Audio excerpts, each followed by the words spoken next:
give a fuck? Why do I give a fuck? Why do I try so hard? Why do I care so much? Welcome to Why Do I Give a Fuck? A cross-cultural conversation between myself, Diane Tate, and Johanna Thompson. In these times of great struggle and possible shift, we ask ourselves, why do we give a fuck about any of it? How does the lens we see the world through impact what we see? And what do we do about it? All right, so let's just continue this conversation because I think that we were like getting to a place where we can really deep dive into how it is that white identified humans can interrogate whiteness and like what that actual process feels like. And you were just about to communicate some thoughts to me about that. Yeah, I mean, I've been in different iterations of these kinds of groups during the course of my awakening, which has been really the last 8 to 9 years of my life. So they've looked a little different. The one that I'm in now, working on the book White Women, Everything You Already Know About Your Racism and How to Do Better, is probably the most raw and the most dedicated, I guess, maybe, or a really deeper dive to this work. So as I've gone through my awakening, maybe that's just the universe's way of taking care of me to keep me going, is that I've been in groups that if I were to be in some of those earlier groups now, I'd probably be like, oh my gosh, you guys are so problematic. And so, as people awaken, you can see it more. I can see it more. I can hear it through my own language now better than I used to be, and I can hear it through other people's language better now than I used to. So each group that I've been in has been at a different level. Mm-hmm. And I know that there are some folks that were working on this book in our interrogating whiteness groups that I know, because I heard from people who were in those groups and who subsequently left, decided to stop working on this book because they thought one of the authors was too mean. Mm. And which is classic whiteness, right? It's classic white women. But do you resonate with any of the places where they would have thought it was too mean? Like, what is one of those harsh, it's too mean moments? Like, what is something in the book that was like, oh, that felt mean? Or that somebody would think it felt mean? You might not. I don't know. Open the book and tell me one thing that could be received as mean, but is just the truth. And it's like something that you have to grapple through. And I know I'm putting you on the spot, like you didn't. Yeah, I know. I wish at all in any way, shape, or form. I've got lots of places, like highlighted, which maybe could give an example. Yeah, when somebody, I just opened to a page, and one of the things that I highlighted that obviously meant that it resonated with me was white supremacy means that you, white people, are raised to see yourselves as the default. In your white cocoon, you see your white experience as the default lived experience. Now, when I first read that, I didn't agree with it. If I'll be honest, there were quite a few things in this book that I didn't agree with the first time I read it. Can I stop you and tell, if you could go back to that place of the first time that you read it, what did you receive from the words? Do you know, like, that you didn't agree with? Because it's a statement about default existence. Right. So what did... Mm-hmm. Yeah, I think the default was probably the thing that I had the harder time with, that I hadn't really unpacked that fully at that point. Not fully. I've not done any of this fully, but so I think it was the default part. It was the idea that there was a white cocoon, and I felt it in my gut. There were several places in this book where I felt it in my gut. And the response, the gut response, wanted me to run away from it. I wanted me to say, well, that's just, she's just being, whatever. She's just feeling some sort of way because she doesn't like white women. And I had those gut reactions when I first read it. And I'm not even sure that I can be more clear about that now than I could then. So I'm not even sure that I told myself that at the moment, because I think that's what in my experience, unpacking this indoctrination, that's how it kind of lands on me, is that I have these experiences. It's not until later that I can look back on them and really go, what was I the most upset about? And what was I really reacting to? Because in the moment, I don't feel it. In the well, I feel it, but I don't But you're cognitively. not making the connection. You're Mm-mm, not I'm taking not the time to say, what is this feeling? What the reflective moment, because right. you Because I really didn't know had how to, to do that. because whiteness lives in the default.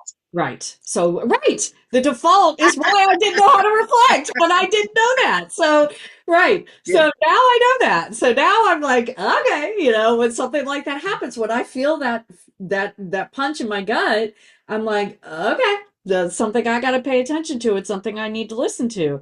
Mm, But the first time I read this, and even before, obviously before it, I wouldn't have even known how to make that self-reflection. So, mm. but like I said, I've read this book almost four times now. So it takes that many times, and I'll probably read it more because there will always be something that will come up that'll be like, eh, you know, And I want to deep dive into like the first thing that might have caused you to take a back is a default into whiteness. yeah. How do you understand if you can remember back to that period of time, how did you understand what a default into whiteness meant? Like, how did you understand that? Or why would you say, no, that can't be true? They just don't like white women, is what I heard you say. And Yeah. I wouldn't have done the way that you communicated the thought process of experiencing those words. I'm trying to understand how you did that logical thought process because I wouldn't have at all. And so that's what I'm trying to understand. It's hard for me to say clearly, only Yeah, because it was, several years ago, and so yeah. I'm so different now. It's hard for me to remember how blocked my filter was at the time, but I think I, at the time, if I remember correctly, I probably was still pretty bought into that whole white women struggle under the patriarchy, so therefore we are a marginalized group hoo-ha that Mhm. I don't believe in anymore. And But do you not believe in that now? Because we're seeing that white women are impacted by the patriarchy in yeah, this I know time we're because they're rolling back all the legislative advances. and I get that, and I know that we're impacted, but we're not victimized like we were. No, I don't. you're pedestaled.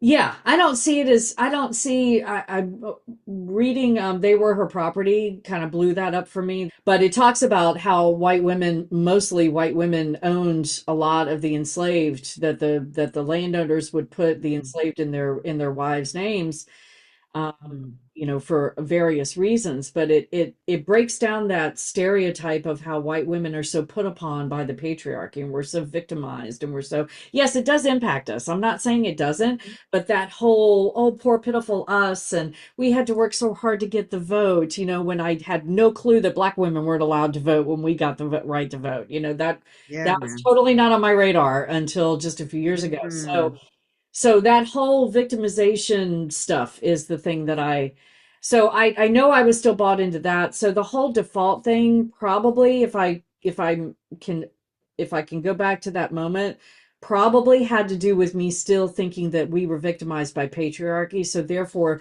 there is no mm. default. If you were going to say there was a default, it's for white men. It's not us. Um, Okay.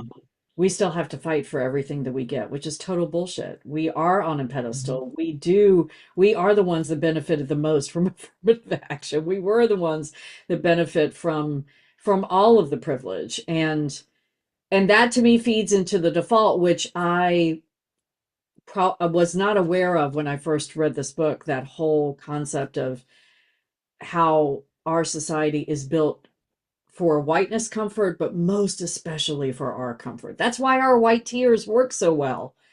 They wouldn't Mhm. work so well if the society wasn't built for our comfort, because the moment we get uncomfortable and the white tears meter starts to do this, the whole world Mhm. quakes. Oh shit, what's going to happen? The white woman is upset. So much so they call us Mhm. Karens. There's a word, Mhm. a name, Mhm. because it's a thing. And Yeah. so I don't know if that answered your question, but that's my No, best. yeah, because it does speak to hearing and receiving words as me as mean or as uncomfortable is Hmm. really not is not really being able to identify like what they're speaking to because you just don't have any perspective of it, Right. right? So how do I give an example outside of whiteness? Because it would really be great not to always center whiteness in that way. But I can't think of it in that moment, but maybe in parenting, right? That's a universal thing that occurs in parenting, and a parent is like, no, you can't be out after dark, or the case may be, right? Is that mean? No, it is. It might be mean to whomever is getting the instruction that they can't be out after dark, Hmm. but the actual not being out after dark is about your safety Right. more than anything else. And you Right. don't know that until you get older and understand, like, or have some expanded experience of in the darkness, there's danger. And so, yeah, in this moment, this just brings me back to in this moment, as you're talking about, white womening and white tears and white comfort and who is holding the power within like these hierarchical white supremacist structures that really do default back to white males and do have this like really impactful gender distinction that we exist under. That's real. It's real. It's just different layers of it because hierarchies give us layers and different measures of experience under the hierarchy. When we were starting this electoral process, and I always go back to this because this was a shock moment for me, and the response to the Republican response to the State of the Union address, and this white woman was like, "We hold the DNA," like all of the narratives that were going to Black women magic. This person was saying, "Hey, we actually hold the strong DNA, and let's take our power back, and let us feed into our white males, their supremacy and their right positionality in our humanity. And like that's what we need to do. We need to take the reins back and do that again. And here now we find ourselves in a kind of new neo-Confederacy where we are going back to those times where we're experiencing like super domination, oppression, and all of all the negative things that cause us to exist in the way that we're existing in this chaos right now. White women do hold a very strong position in creating that.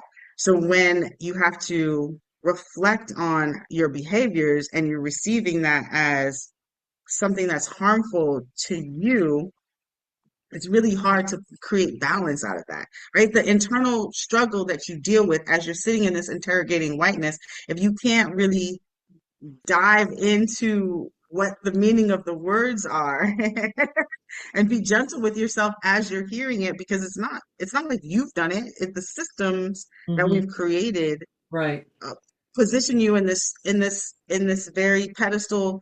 Like how do you want to take yourself off of this pedestal when that is the structure with which you exist under and it's a place of comfort? Like Yeah. how do you really do that? Like as you're sitting in these interrogating whiteness things, how are you really doing that? Well, I can only speak for my own experience. I think authenticity has always been a really pivotal thing for me.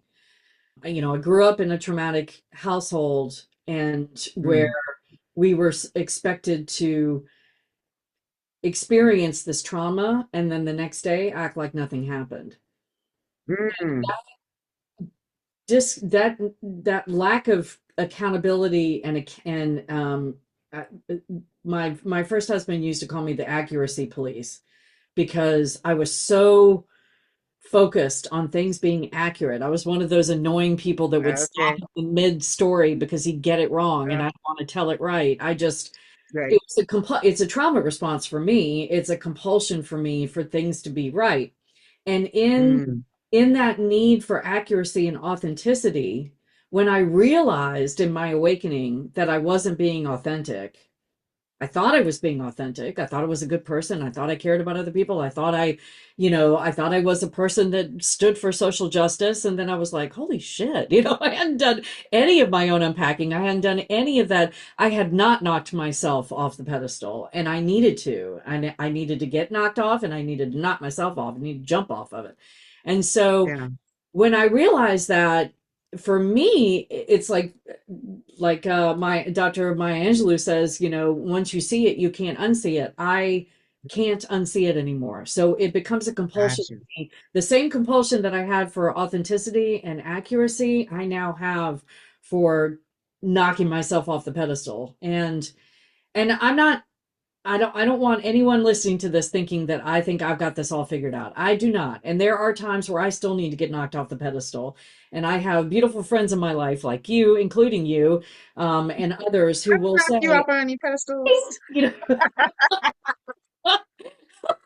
I believe you need to jump off that ledge right now.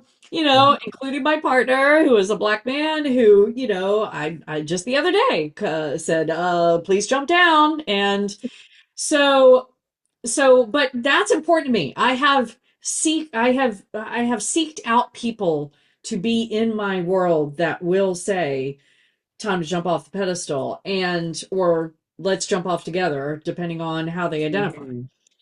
And what I struggle with is that I've got other people in my life, including my family, who don't want to come anywhere close to the edge of that pedestal. They're not, and Yeah. maybe they would eventually, but they're not there yet. They have not, it has not become more important to them to unpack their own indoctrination than it is to stay comfortable.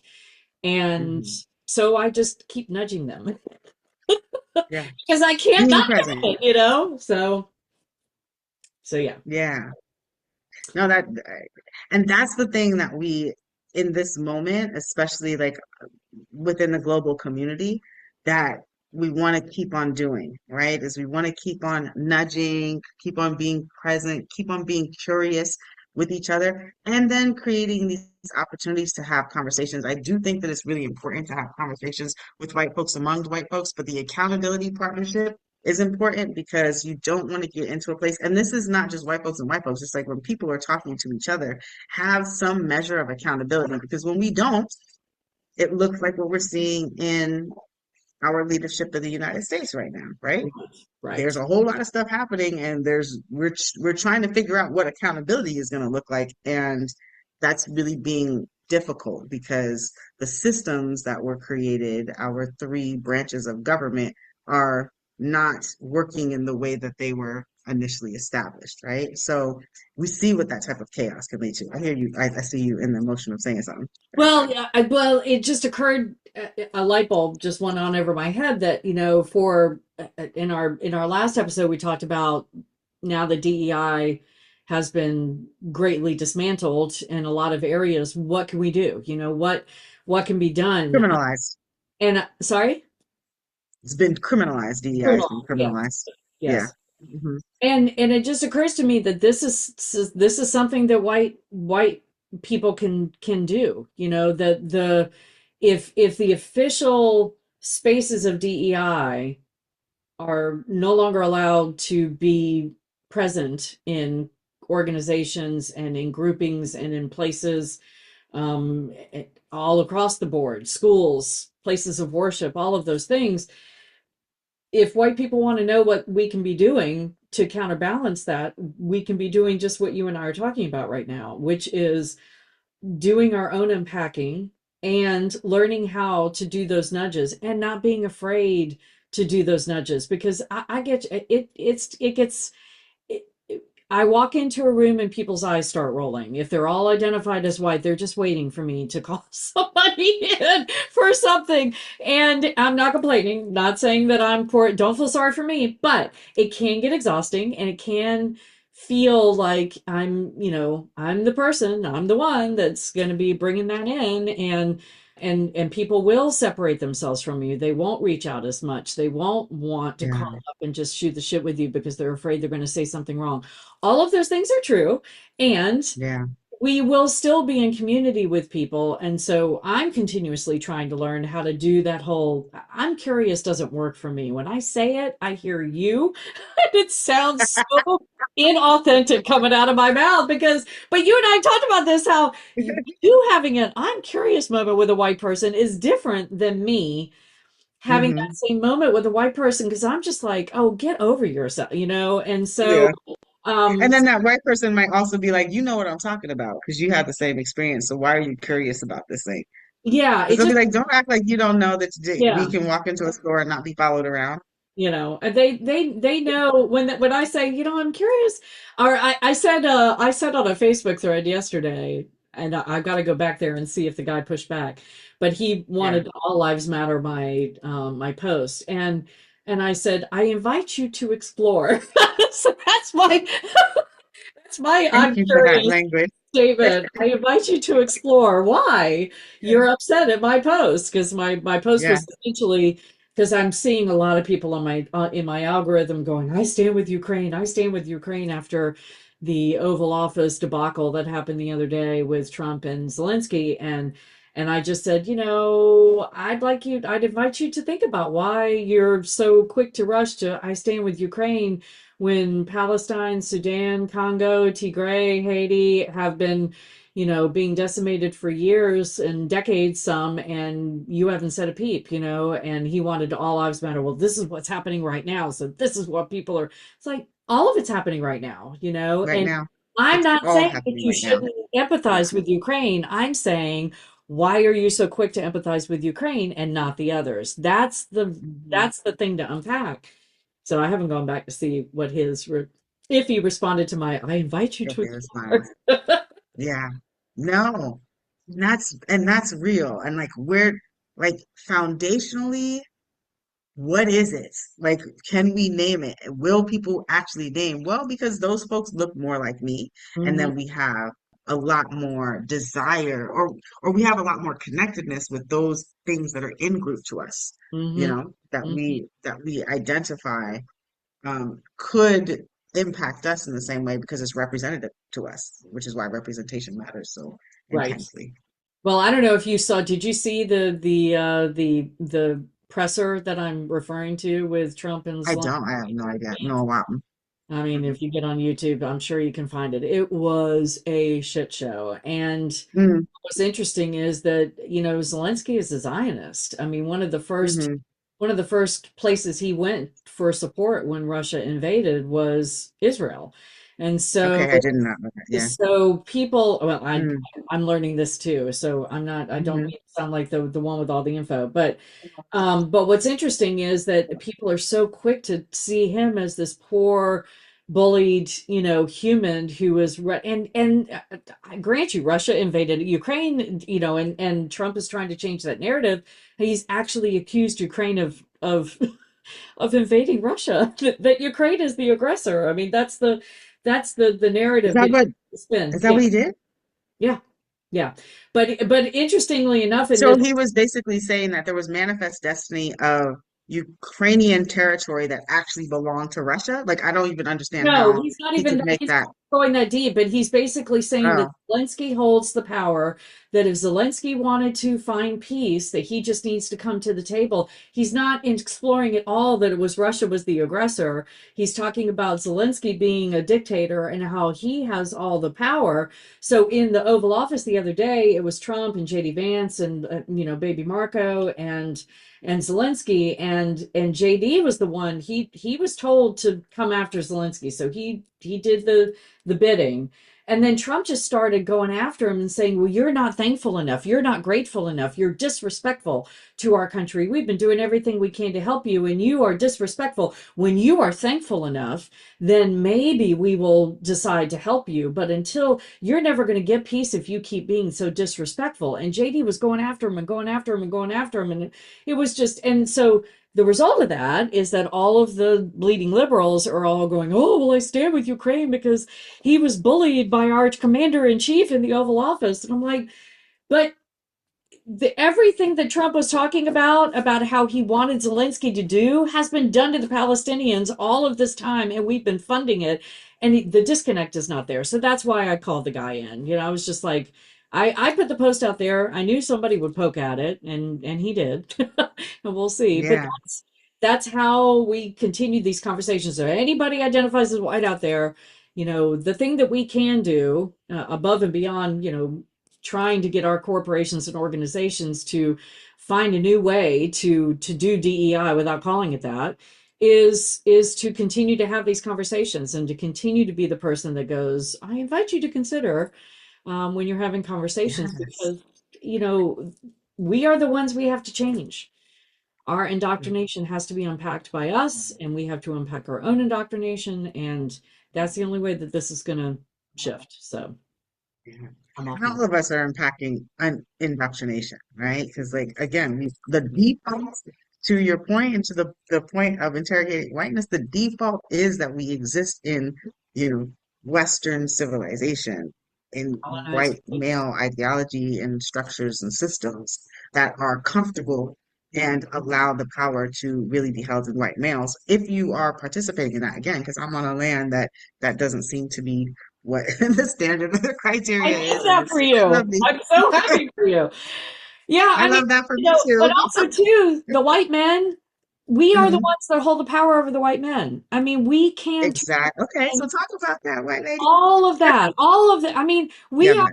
that's why our white tiers work. I'll go back to that point Hmm. because I think it's important.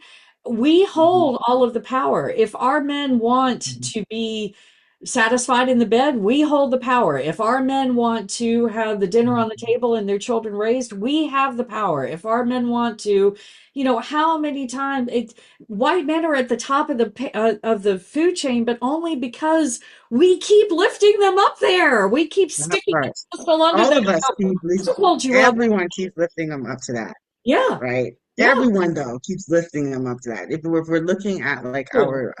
our global humanity and who is being elected into Yeah. positions of power across the world, there is something about like white male tantrum that we're all just like, it's not even worth the energy to try to be dealing with it. It was like, well, in my understanding, right? Because I'm, not sure where everybody else is placing their value, Well, I mean, things like that. that's But why we spend so much the time re- teaching our women, our young girls, mm, how to defend themselves from rape instead mm, of teaching our boys how not to. mm, It's like mhm. Yeah, all yeah, yeah, I hear that. all of this is intertwined. All rape culture Hmm. and all of that is intertwined the with the narrative that white men have all of this incredible knowing and power and strength, and when all they do is war and pillage and rape and destroy,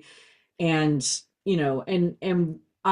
we white women spend all of our time supporting them in that, and it's like, we got to stop. That's the first thing we got to stop. So join in interrogating whiteness. You can either talk about this book or talk about another book that's going to be real, but you won't find one that's going to be more real with you than this one. Or at least I haven't found one. And I've been looking. So, and just do the work, because as we unpack it, and if we are raising sons, holy shit, we've got to be Hmm. doing this work. Absolutely. Not only are we out there, I mean, raising daughters too, obviously, that is important too, because you're giving them messages that they will grow up to and continue to perpetuate the white For women. support. Yeah, man. But if you're, especially if you're raising white boys, my God, the work that needs to be done Hmm. with Hmm. unpacking and Because the world is their oyster. And so, constantly correcting the indoctrination that they get at every level, that they are superior simply because of their penis and the color of their skin, and yeah. And then other people using those structures that might have come from like indigenous cultural practices that had more power balancing between the different sexes, because gender again is a social contract, but between the sexes, right? There are communities that exist where the autonomy of the female sex person Hmm. has different roles that are not the lesser of the male sex person. Right. And then we have to talk about it in this way because it's become so difficult to be able to just allow people to be in the way that they want to be identified in this point. Right. Again, because we're going back to what is comfortable under the structures of white hetero patriarchy.